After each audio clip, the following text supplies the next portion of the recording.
Des diplomates étrangers, des universitaires, des têtes couronnées et de nombreux fans de la culture africaine ont convergé dans le rôle du ministère des Affaires étrangères pour admirer ces œuvres issues du Bénin, du Togo, du Nigeria, du Ghana, du Burkina Faso, du Mali et de la Côte d'Ivoire, collectionnées pendant 35 ans par le CEB Uros Popovic. Grâce à cette exposition, vous bénéficierez d'une conjonction particulièrement favorable pour apprécier les œuvres d'art africains, a lancé ce dernier aux visiteurs de l'exposition. De m'installer au Bénin. Aujourd'hui, le ministère des Affaires étrangères et de la coopération du Bénin m'ouvre ses portes pour exposer une partie de ma collection privée.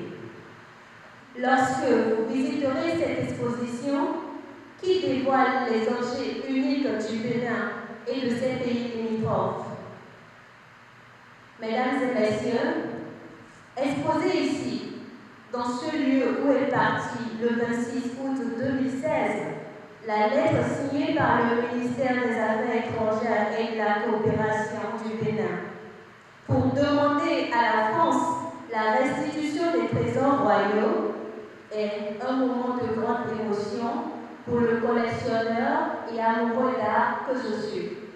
Je ne vous remercierai jamais assez, monsieur le ministre.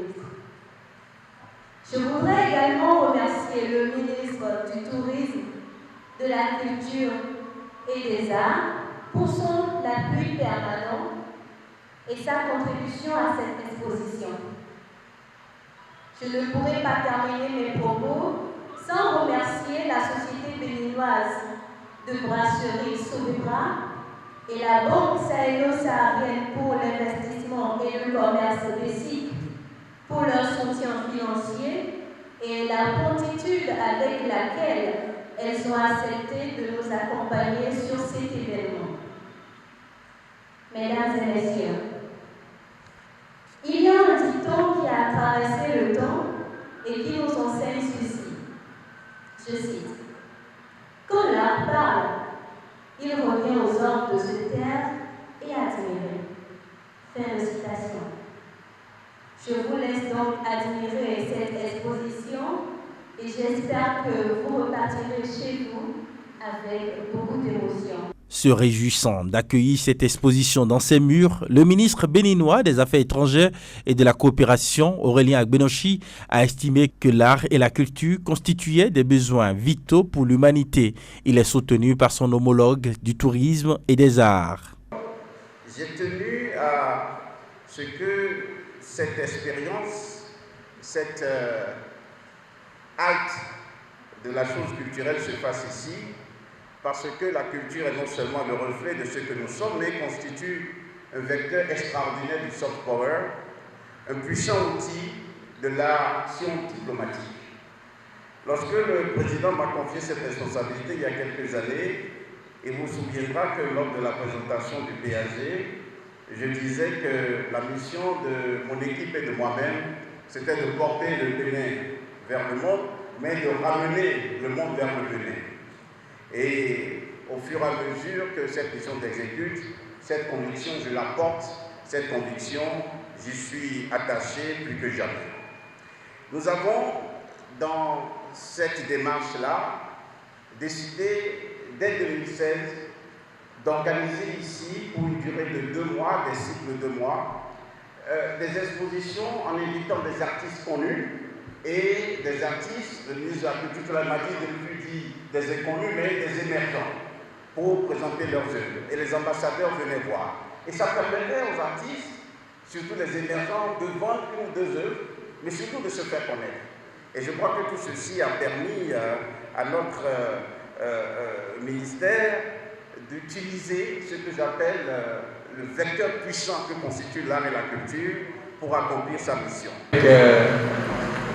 Une grande joie et une émotion certaine que je suis ici aux côtés du ministre des Affaires étrangères et de la coopération pour que nous prolongions la séquence art, patrimoine et culture ouverte depuis bientôt 2 ans au Bénin.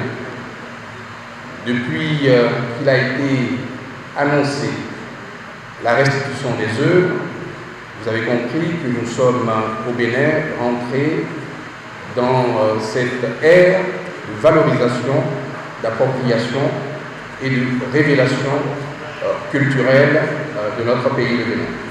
L'art africain est symbolique, sacré et unique. Il est le vecteur entre des mondes parallèles et coexistants. Il est à la fois représentation et source de l'inconscience collective qu'il véhicule, qu'il supporte, qu'il incarne et qu'il transmet. Présent à ce vernissage, quelques visiteurs livrent leurs impressions. C'est impressionnant ce que nous avons vu. Et quand ça vient quand même d'un Serbe, c'est beaucoup plus émouvant. Nous sommes béninois, nous vivons ici, mais nous n'avons pas réussi à donner de la valeur à tout ce que nous avons vu. Certainement que nous ne mesurons pas la portée.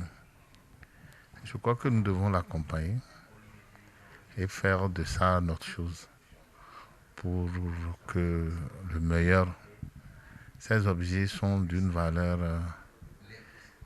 inestimable, surtout pour le développement et pour l'investissement que le gouvernement est en train de mettre pour développer le tourisme. Nous avons besoin de ces objets pour bien nous s'installer. Je tirerai un coup de chapeau à ce fils, à ce digne fils serbe qui est resté chez nous. Il est resté chez nous et pour réaliser cette grande œuvre que personne ne doute, parce qu'il nous a presque tout montré, ce que nous-mêmes n'avons pas vu, ce que nous ne connaissons pas chez nous. Mais c'est aussi, c'est grand, mais aussi pitoyable de notre côté. Parce qu'il a beau faire, il a tout présenté, tout est beau, mais nous, qui sommes béninois et qui ne connaissons rien de tout ça, et c'est avec un étranger que nous voyons tout ça. Nous le félicitons, mais nous-mêmes, nous n'allons qu'à chercher à mieux faire. Mieux faire, forcément, il faut mieux faire. Parce qu'il y a des collectionneurs béninois, mais qui ne pensent qu'à l'étranger. Les œuvres d'art représentent un patrimoine culturel exceptionnel et irremplaçable pour une nation et constituent une part indéniable de son identité culturelle et cultuelle.